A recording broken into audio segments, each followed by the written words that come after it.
Your partner's friends are not your friends. If one is cheating, then they are cheaters because birds of a feather flock together. End quote. Now, do I agree with this? Not entirely. Okay, the first part I can probably agree with for the most part in that the royal penis is clean, Your Highness. welcome to the Breaktime Podcast, where I talk about love, sex, and relationships from a guy's perspective, as well as a bunch of other guy shit. The man on the mic is a man who might find it hard to breathe if you've got that asthma. He is also a man who does believe that running your mouth should be in your cardio routine. It is none other than your tall, dark, and mildly handsome man, Sir Denver B, and I am here to speak on advice. Actually, no, it's not even advice. This is mainly opinion, actually. I have a bunch of opinion to bring up, some of it my own, and while I may agree or disagree with some, or both, in some instances, I am supposed to critique and at least give some sort of explanation why, or at least that's how I intend on doing it. And it's usually with the aim of at least trying to line up some of the things that I believe may be right, may be wrong, or maybe a little bit off in some ways or just very off in others. And while I do think that I might be spewing some truth, I know there's some people that may disagree with me in some elements or the other. And so if they would like to reach out to me, or, should they like the episode, should they not like the episode, should they have a different form of feedback, or should they want to suggest a potential topic or a potential guest that I should interview on the podcast, then the social media links are always in the description. They rarely ever change, and should you not really feel like scrolling down or just looking at the description or wherever it is, then usually I mention them at the end of the episode as I close off.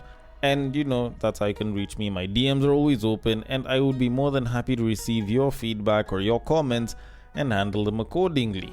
But all in all, I do hope that you are enjoying the podcast and you do like it, and you listen all the way till the end. But now, with all of that said, I need to start getting into some of these opinions. A lot of times people like to say that they're giving you advice, yet what they're giving you is an opinion. And sometimes someone might be giving you an opinion and it can end up actually being pretty good advice. How do we gauge the difference? I don't really think there's a set way to gauge it, but sometimes people's opinions can actually be useful, in our own lives, and I think that's why we call them advice. But in this particular case, before I get to the main topic where I actually debate some of the less popular opinions that I hear, I want to bring up a discussion that I handled about 3 episodes ago, episode 648 if I'm particularly correct, and it is the story of the viral drunk lady come victim come potential brand ambassador known as Mario Naipe. Now, for those of y'all that didn't listen to that episode or that bit of the episode, I did talk about how Mario Naipe was this babe that was in a viral video that occurred about 2, maybe 3 weeks ago, where she was basically the subject in, some sort of short pub video that some guy recorded where she was busy walking around and the guy managed to reveal her bare ass and I think even grab on her tits and shit, and she was drunk, and it caused this uproar online about like these young girls are going through blah blah blah, and people actually reached out and tried to help her. Like, she was getting public support and sympathy.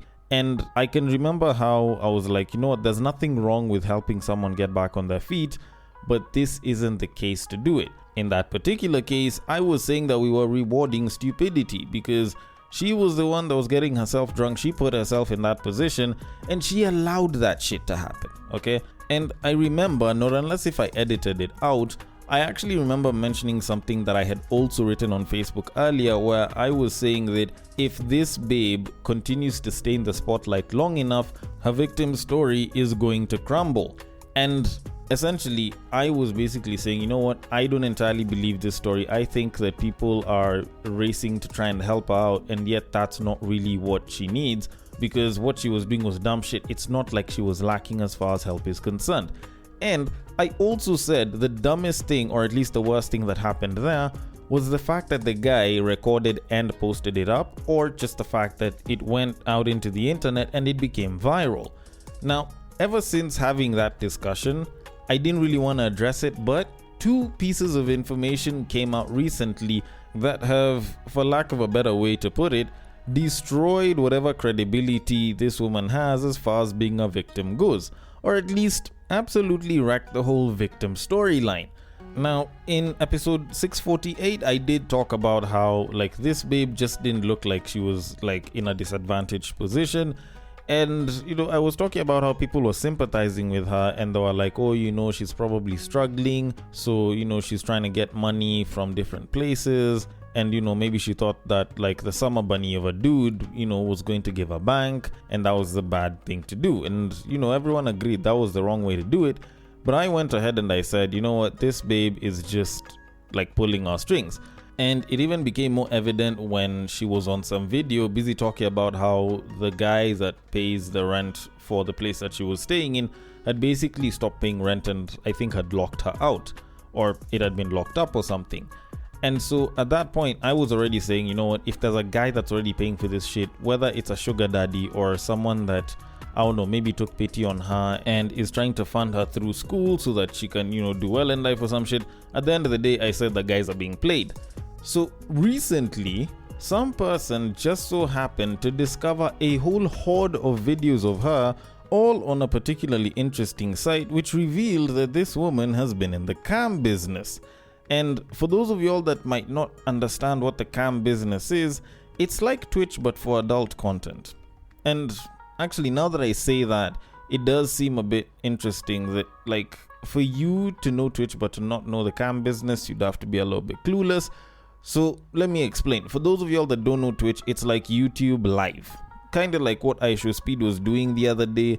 So in the cam business, it's basically like that, except that it is someone or a couple of people that will be on stream basically fulfilling certain requests for people that are, making certain requests on the cam side, and I think they usually have to send a tip with that request for it to be granted.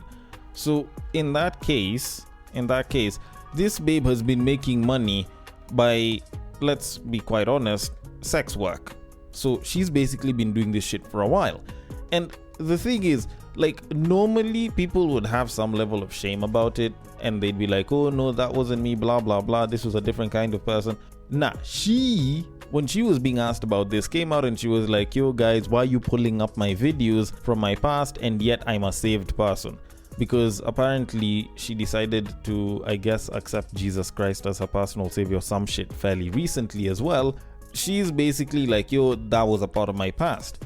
But the thing is, by the time you are doing that, and I'm not saying that redemption arcs aren't possible, but by the time you're doing that and then you're going to chill with a guy and you're getting drunk and you're allowing him to do all of that shit in broad daylight, I won't even talk about the camera because that's a different story. Like, shorty, like, I don't know, maybe it's just me, but your idea of being saved seems a little bit odd here. And, like, do you really think the whole victim thing can really apply at this point?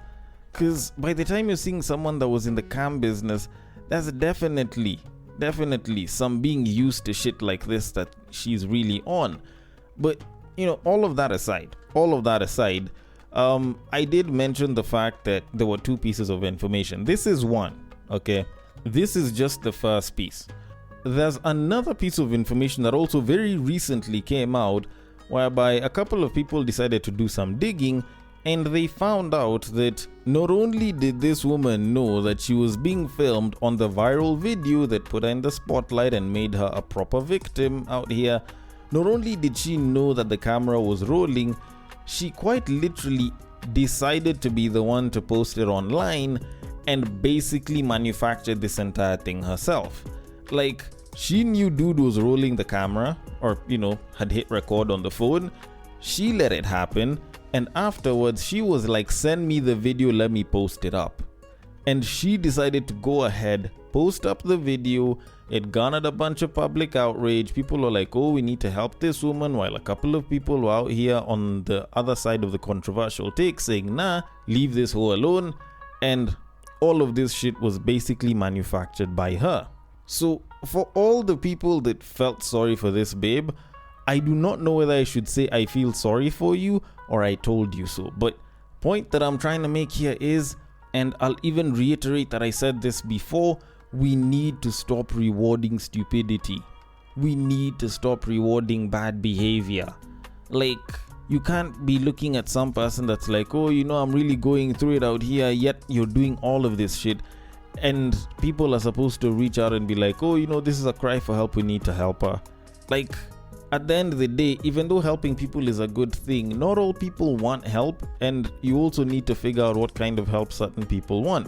Because giving this babe a brand ambassadorship deal or a brand ambassador's contract for an underwear brand might seem like it's a good thing, because now she's gonna get legit money, not take your clothes off money. But at the same time, like, who says that she's gonna drop the taking off the clothes business? We clearly saw that this babe was actually willing to bear it all out here, and y'all were very okay with the idea of taking someone who's a victim and giving her a bunch of opportunity, which I believe there's much better women that can probably do it for. Like, honestly speaking, I feel like that was a massive L that a lot of people out here in these online streets made, and I'm glad that for those of us that called it out, we called it out early. And for those that didn't listen, at least now they have a pie to the face and some humble pie that they can enjoy for dinner. But all that aside, the one thing that I can probably say this babe did well is actually pulling off a story like this, at least to some degree. It didn't really get her too far, but she actually did try to pull this story off well. The last time someone did something like this and it was very convincing, at least as far as my minimal knowledge is concerned, is Kim Kardashian. And she pulled that shit off, and she turned the Kardashian family into billionaires, as well as herself. So, if anything, I can probably say that she pulled that off pretty well, but either way, I'm going to leave it at that and move it on to our main topic of this episode. Now, I want to start things off by admitting that while I do absolutely like the stories that usually shape a lot of the topics that I end up covering on this podcast, a lot of what I also like doing is looking at some of the opinions that people will usually have online. Because more often than not, whenever people are online and they're busy giving a comment or stating something, a lot of times the anonymity allows them to kind of speak their minds in a way that they probably wouldn't if they were physically out in the open being asked to give their opinion on something. So you take that paired with the fact that I haven't dealt with a lot of content from X over the past couple of months, and what you have is a recipe whereby I find some of the more interesting opinions that people have. Now, this was one of those posts where people talk about unpopular opinions on something, and in this case, it was unpopular dating/relationships opinions that, people have. So I have a couple of them, and I'll admit the post itself had quite a number of responses and replies, but I selected probably the 5 that I felt were probably the most impactful, or at least the most, can I say, unpopular as far as discussions go, or at least those that I feel may not be so unpopular but may actually be particularly debatable. So I have my 5 opinions, and I am going to say whether I agree with them, whether I don't, and at least why, so that at least, you can kind of see why it is that I'm coming from, so that I can arrive at the decision that I have. So I'm going to start off with the first one. So the first one says, and I quote, "Most relationships fail because people want benefits without responsibility. Love didn't change, discipline disappeared. Social media taught everyone how to cheat, compare, and quit. We don't lack partners, we lack character and patience." End quote. Okay, can I say that this is true? You could probably say that to a pretty good degree. I would probably argue that there's a lot of relationships that don't even begin because people are usually like hyper-fixated on small details that can be brushed up over time. And I could be right or wrong for that. But for the most part, considering that the guy didn't talk about starting the relationships or potential relationships, he's talking about most relationships failing, I would say that most relationship issues that I see will usually stem from some level of ego, and a lot of it does get reinforced from like a bunch of the peer pressure online and a bunch of bad relationship advice, and people basically just wanting to be in a relationship for the sake of being in the relationship and the benefits, but they don't want to put in the work. People forget that relationships are an investment, and investments require you to actually invest. Now, you can talk about the initial investment of trying to get people or trying to get your potential person into a relationship, but there's also the work of tending to that relationship and taking care of it and nurturing it so that it actually gets better over time, which a lot of people have not been putting a lot of effort into. And so you find that, because someone doesn't see things improving, instead of trying to improve things in the relationship, they go and they try to fuck around. Or you find a babe who's saying that she wants a guy who fulfills his traditional roles but will never cook and clean for the same dude. Like, some of this stuff just doesn't make sense as far as trying to live up to your side of the deal. And so as a result, there's a bunch of relationships that just won't last because people are very selfish in their own relationships. So yeah, maybe some discipline and some patience, and I'm not going to say tolerance because some people just tolerate dumb shit, but some discipline and some patience and a willingness to work together might actually solve quite a lot of relationship issues out here. So for that case, I'd say that whoever it is that wrote this is completely right, and I agree with this unpopular opinion. So with that said, on to the next unpopular opinion, which says, and I quote, "Your partner's friends are not your friends. If one is cheating, then they are cheaters because birds of a feather flock together." End quote. Now, do I agree with this? Not entirely. Okay, the first part I can probably agree with for the most part, in that your partner's friends are not really your friends. They tend to be your friends because you are an extension of your partner, quote unquote. Let me put it like that. Considering that you may refer to yourself or yourselves as significant other or my better half, or even the potential to refer to yourselves as that, we will usually, at least as far as most of us guys are concerned, treat you like an extension of our friend. So there's usually that, and we will be friendly with you, but are we your friends? That usually depends on the kind of relationship beforehand and also over time. But that said, the whole "if one is cheating then they're all cheaters because birds of a feather flock together," I feel like this is more common amongst women than it is amongst men. And I could be wrong. There's definitely someone that would come out and be like, "Oh, Denver, you're chatting a bunch of shit against women." And maybe you can give your points on that somewhere in the DMs or something. But normally amongst guys, this really isn't the case. As guys, we will usually not peg our friendships entirely on values, or at least someone's personal beliefs or values, because a lot of our friendships aren't even based on that. A lot of them will come from shared struggle, a lot of them will come from loyalty, a lot of them will come from the fact that you guys just gel together. So it's not like that will be what it is that will either make or break our friendship as guys. So if you're telling me that Ati, all the guys are wrong because one of the guy friends is cheating on his babe, that's quite a bit of a reach.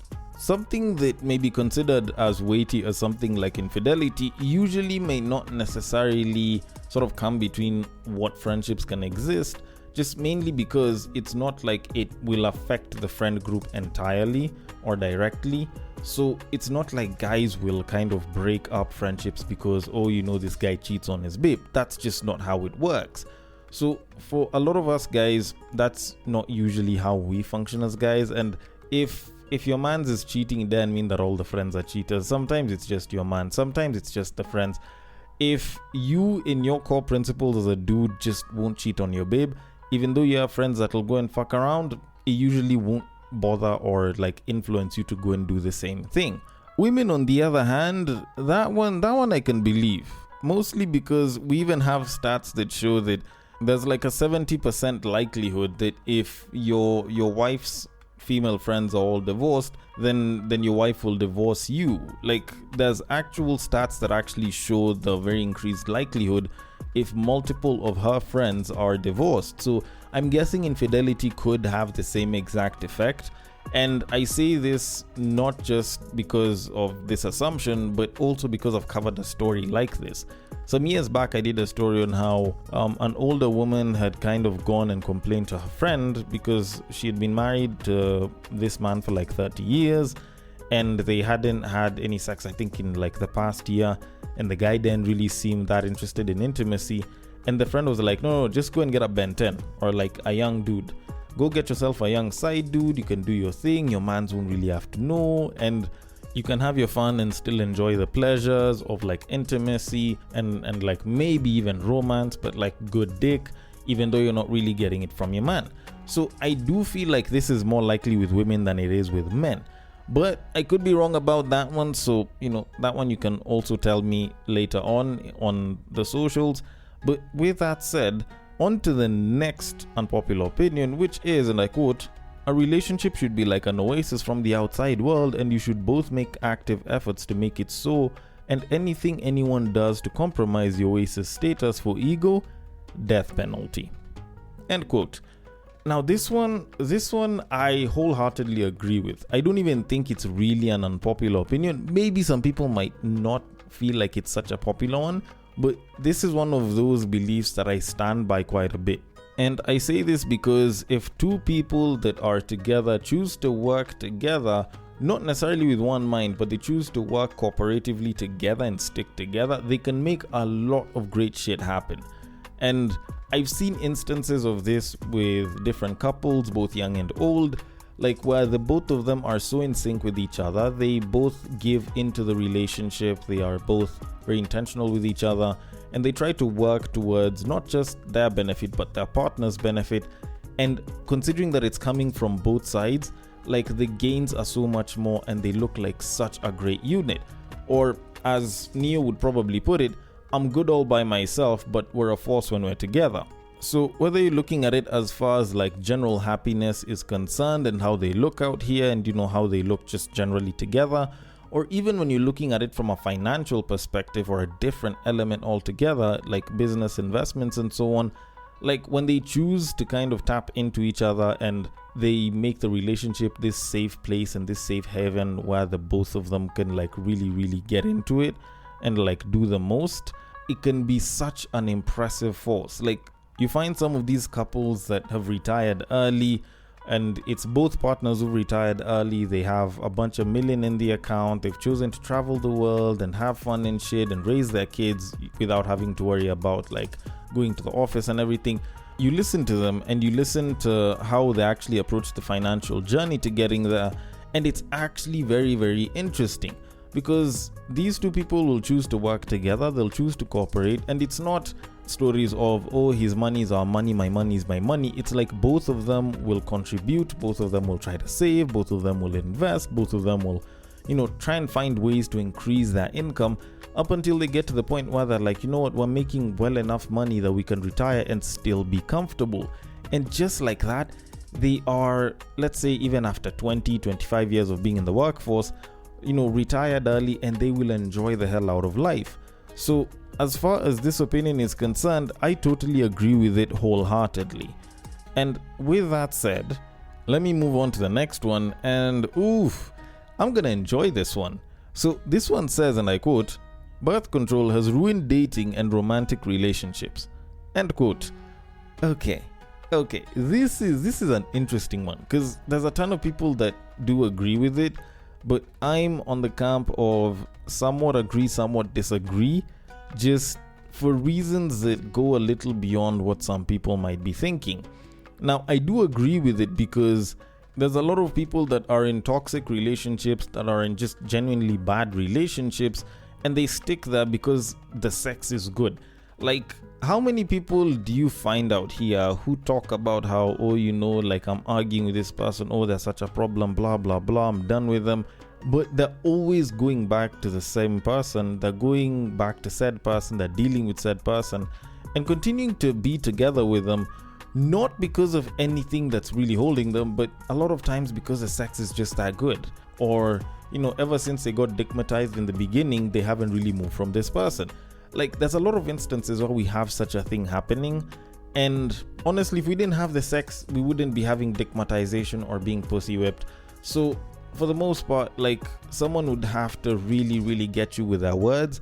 And like I said once before, you can blow hot air as far as words are concerned, but up until there's action, a lot of the times that's just a large pile of BS. So I can say that it's true in that case. Also, as far as getting into dates, or at least trying to be with someone is concerned, it has ruined it because, like, flirting back in the day was very interesting because you would have to be suave with it. You didn't want to seem too lustful. You didn't want to look like you were trying to attract a babe by going for the things that you'd be interested in on like a lustful or a sexual level, and you'd have to be smart about it. Nowadays, I don't know, maybe it's just me, but I feel like flirting is more or less just finding new and interesting ways to paraphrase, hey, I really want to fuck you and I promise you it'll be really good. give me a chance. Like, I feel like that's what a lot of flirting is nowadays. Granted, I could be wrong, and there's people that can flirt in non-sexual ways but still kind of allude to the same sexual elements. But with that said, can I say that birth control has really ruined dating and relationships? I wouldn't entirely say that. I would probably rephrase it as casual dating and casual sex is the one that has ruined romantic relationships and dating. And let me explain why birth control shouldn't hold all of the blame in this. If you really think about it, a lot of the talk on romantic relationships and dating being ruined was something that didn't pop out until maybe about, can we say 5, maybe around 10 years ago? Like, for the most part, people would talk about, the dating scene this, the dating scene that, but people didn't really start complaining about it as badly, at least as far as my very minimal knowledge is concerned, up until around maybe 5 to 10 years ago. And a lot of what's been there for the past, call it 5 to 10 years ago, actually you could even say 15, let's even stretch it to 15, is a lot of casual hookups, a lot of casual sex, a lot of casual dating, of which those two are particularly different. Like, a lot of that has been there, and because there's a lot more people that are okay with casual, there's a lot fewer people that are willing to go serious. And also, if I can have sex with you casually and then I don't have to see you again, or we don't have to talk as much, and I was just interested in you for the sex, then I don't really have to date you and sort of find out if you'd make for a great potential long-term partner. So I would say that that would be the case, but the thing that would solidify that point even more is, for the most part, in as much as people say that, back in the old days things were better, I don't entirely think we have enough information on how dating and relationships were pre-birth control. Let me explain. If you actually think about it like this, a lot of people will talk about how their parents dated really well, and they talk about it like those were the good times. People would take you on a date and they'd be suave and nice. Like, a lot of our parents were dating in, like, call it the 70s and 80s. That's ideally where a lot of people who are probably towards the age of like mid 30s, maybe even 40s, like, your parents probably were dating in like the 70s and the 80s. The birth control pill came out in the 60s, okay?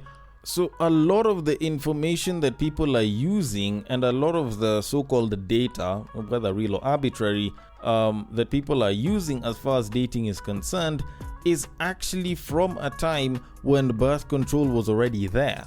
People weren't complaining about how much shittier relationships have gotten then, they're complaining about it now. So considering that the birth control pill had been around for 40 to 50 years by then, can we really say that the problem was the birth control pill?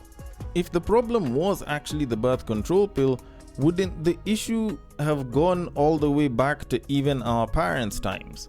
So when you kind of think about it, the problem may include the birth control pill, but it's not necessarily the birth control pill that ruined dating and relationships on a romantic level. So like I said, I can't fully agree, but I also can't fully disagree with this opinion. And leaving it aside, I am going to finish things off with a very quick one. So last but not least, the opinion says, and I quote, "Listening to these buffoons with mics is why some of y'all are gonna die alone. Expecting a complete stranger to just know how to love you is unrealistic. Respect is a given, but you still have to teach people your love languages and how you like your eggs." End quote. And I will say that I 90% agree with what this guy is saying. And I say this as one of the buffoons on a mic, or a buffoon with a mic. And the reason I say this is because a lot of the information that people spew out on random podcasts out here, or even some of the more mainstream ones, is just very directed at either rage bait or very biased takes. I don't think a lot of them are that keen as far as getting good information is concerned, and some of them just want to spew some of their beliefs. Now, if you fully believe them, then you will end up being misled as far as dating and relationships is concerned. Does that mean that, you should listen to me because I'm the end all be all? No, but at least at the end of it, I don't try to say that I'm right.